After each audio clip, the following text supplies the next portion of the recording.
Grosse nouvelle dans le secteur minier, Métaux Torngat annonce la nomination de Maryse Bélanger à la tête de son conseil d'administration.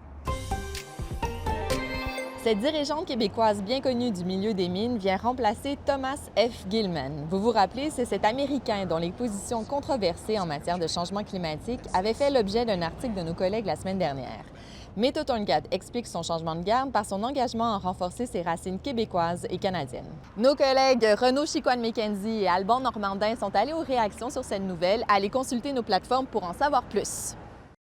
Ces travailleurs saisonniers viennent donner un coup de main hyper important en Mélanie. On vous parle de la mairesse de Longue-Pointe-de-Mingan, Ginette Paquette, parce qu'elle était à l'Assemblée nationale aujourd'hui. Elle a participé avec la Fédération québécoise des municipalités aux travaux parlementaires concernant la planification de l'immigration au Québec entre 2026 et 2029.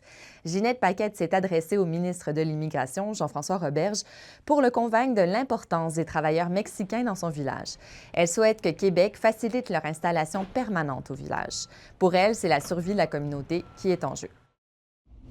La Côte-Nord est la seule région au Québec à avoir vu sa population diminuer entre 2023 et 2024. C'est pas nouveau, mais c'est l'une des statistiques qui ressort du panorama des régions de l'Institut de la statistique du Québec. Bonne nouvelle, cependant, les pertes démographiques ne sont pas très importantes. Ça contraste avec les déficits plus marqués subis par le passé. Et malgré ce bilan démographique, le PIB est en hausse, propulsé par le secteur des mines. La Côte-Nord se démarque aussi par son PIB par habitant qui est de 108 000 ce qui la classe deuxième à l'échelle du Québec.